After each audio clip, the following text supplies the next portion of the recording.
IT বাড়ির পক্ষ থেকে আপনাদের সবাইকে স্বাগত জানাচ্ছি ওয়েব ডিজাইন বাংলা ভিডিও টিউটোরিয়ালের আজকের পর্বে। গত পর্বে আমরা ছোট্ট জাভাস্ক্রিপ্টের ব্যবহার দেখেছি এবং আশা করি সবাই করতে পেরেছেন। তো আজকের পর্বে আমাদের যে বিষয় হচ্ছে সেটা হচ্ছে ক্লিয়ার প্রপার্টি।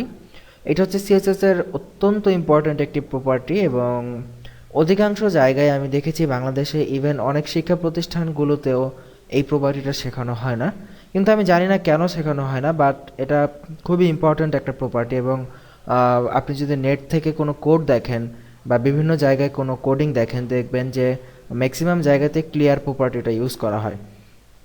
তো এই ক্লিয়ার প্রপার্টিটা কি এবং কিভাবে কাজ করে সেই বিষয়গুলো আমরা আজকের পর্বে জানার চেষ্টা করব। তো ক্লিয়ার প্রপার্টি সম্পর্কে আমি একটি ধারণা দিতে চাই যে ক্লিয়ার হচ্ছে এমন একটা সিএসএস এর প্রপার্টি যেটা মূলত ক্লিয়ার করে একটা এলিমেন্টের, বিশেষ করে একটা এলিমেন্ট এর ডানে ক্লিয়ার করে দেয়। আমরা যেরকম অনেক সময় ট্রাফিক জ্যাম হলে কি হয়, অনেক সময় পুলিশ এসে কি করে, ক্লিয়ার করে দেয়, বলে যে এই পাশের রাস্তাটা ক্লিয়ার করে দাও অথবা ওই পাশের রাস্তাটা ক্লিয়ার করে দাও। বা যখন প্রধানমন্ত্রী আসে তখন আমাদের সমস্ত রাস্তাঘাট বন্ধ করে দিয়ে মেইন রাস্তাটা ক্লিয়ার করে থাকে। ঠিক ক্লিয়ার প্রপার্টিটাও এইভাবেই কাজ করে যে আপনি অনেকগুলো এলিমেন্ট থাকলে আপনি কোনো একটা নির্দিষ্ট এলিমেন্টের ডান পাশ, বাম পাশ অথবা দুই পাশে একদম ক্লিয়ার করে দিতে পারবেন, যাতে করে ওই এলিমেন্টটা আমাদের মানে প্রয়োজনটা আমরা মেটাতে পারি। এইভাবে ক্লিয়ার করার জন্য আমরা কিভাবে এই ক্লিয়ার প্রপার্টিটা ইউজ করব, আমরা আজকে সেই বিষয়টাই দেখার চেষ্টা করব। তো ক্লিয়ার প্রপার্টিটা বোঝার জন্য আমাদের সবচাইতে সহজ যে উদাহরণ হয় আমরা সেটি দেওয়ার চেষ্টা করব আজকে আপনাদের সাথে। এখানে আমরা একটি ইমেজ নিয়ে আসব। দেখুন আমাদের যে রুট ফাইল index.html, রুট ফোল্ডারে img নামে একটি ফোল্ডার আছে এবং তার ভেতরে flower.jpg, আমরা এই ইমেজটাকে আমরা নিব। তো প্রথমে আমরা এটাকে সিলেক্ট করি। তো এখানে আমরা ইমেজটাকে কল করে নিচ্ছি, আপনারা এগুলো সবাই জানেন, সো এখানে বলার মতো তেমন কিছুই নেই। flower.jpg এবং ইমেজটার আমরা উইডথ হাইট একটু ছোট করে দিচ্ছি। ধরেন আমরা যে কোনো একটা উইডথ হাইট দিয়ে আমরা ইমেজটাকে ছোট করে দিব যাতে আমরা এটা ইজিলি বুঝতে পারি।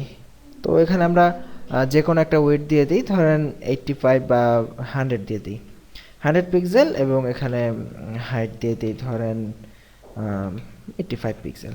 ফাইন। এখন আমরা আউটপুট দেখি, যেখানে ছোট্ট একটি ইমেজ এসেছে আমাদের বোঝার সুবিধার্থে।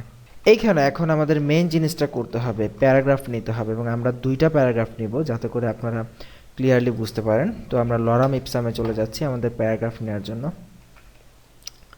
এখানে একটা প্যারাগ্রাফ নিলাম এবং আমরা তার নিচে আরও একটা প্যারাগ্রাফ দিলাম। একটু ভালো করে লক্ষ্য করুন আমাদের পেজে এখন কি কি আছে, একটি ইমেজ আছে এবং দুটি প্যারাগ্রাফ আছে। এবং আমরা প্যারাগ্রাফটা আরেকটু বড় করি তাহলে আমাদের বুঝতে সুবিধা হবে। দেখতে পাচ্ছি একটা ইমেজ এবং দুটি প্যারাগ্রাফ, এবং যেহেতু paragraph block level element, so এই জন্য প্যারাগ্রাফ নিচে নিচে জায়গা নিয়ে নিয়েছে। তো এখন আমরা দেখুন যে যে কোনো একটা প্যারাগ্রাফকে আমরা একটা ক্লাস দিয়ে দিব, যে কোনো ক্লাস দিতে পারি আমাদের ইচ্ছা মতো। আমরা এখানে যেহেতু ক্লিয়ার শিখতেছি, সো ক্লাসের নাম ক্লিয়ারই দিলাম। তো নো প্রবলেম, আমরা যেটাই দেই না কেন। আমরা এখানে প্যারাগ্রাফগুলোর একটা বর্ডার দিই যাতে করে প্যারাগ্রাফগুলো কতটুক এরিয়া জুড়ে আছে সেটা আমরা বুঝতে পারি। লাল রঙের বর্ডার দিলাম এবং রিফ্রেশ করলে দেখব যে প্যারাগ্রাফগুলো যতটুকু এরিয়া নিয়েছে সেখানে তার একটি বর্ডার চলে এসেছে।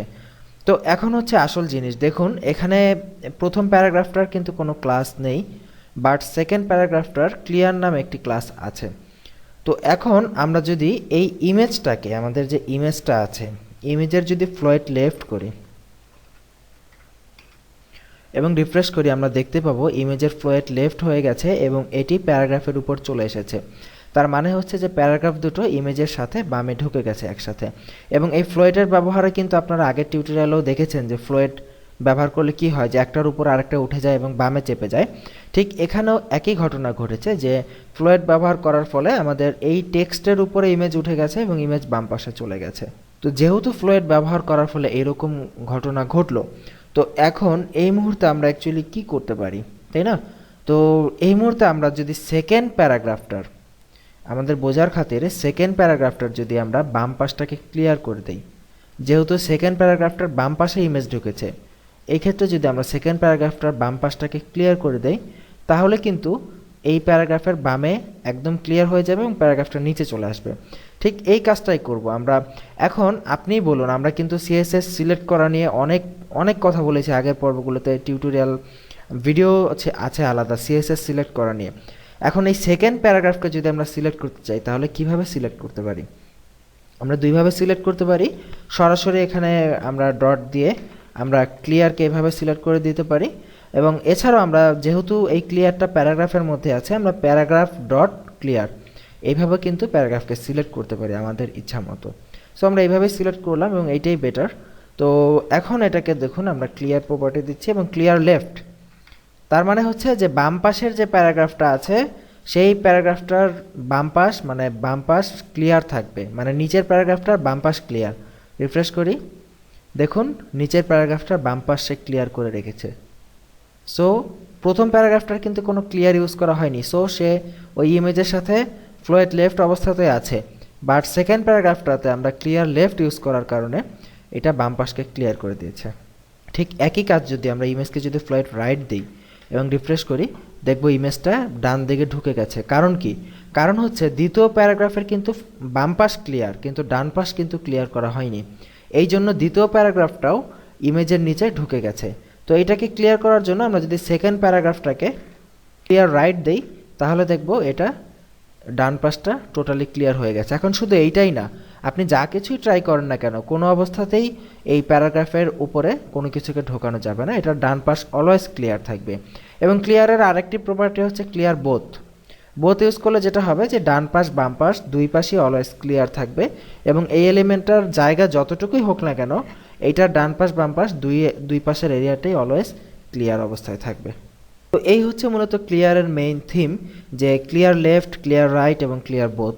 এই তিনটা এলিমেন্ট ইউজ করার মাধ্যমে আমরা যে কোনো একটা প্যারাগ্রাফের সেটার উইডথ হাইট যতটুকুই হোক না কেন আমরা বাম পাশ ডান পাশ টোটালি ক্লিয়ার করে দিতে পারি, যাতে করে সে ওই স্পেসটা নিয়ে নেয়। আশা করি বুঝতে পেরেছেন। বাসায় একবার প্র্যাকটিস করবেন এবং আগামী পর্বে আমরা নতুন জিনিস দেখার চেষ্টা করব। তার আমন্ত্রণ জেনে এখানেই বিদায় নিচ্ছি। আল্লাহ হাফিজ।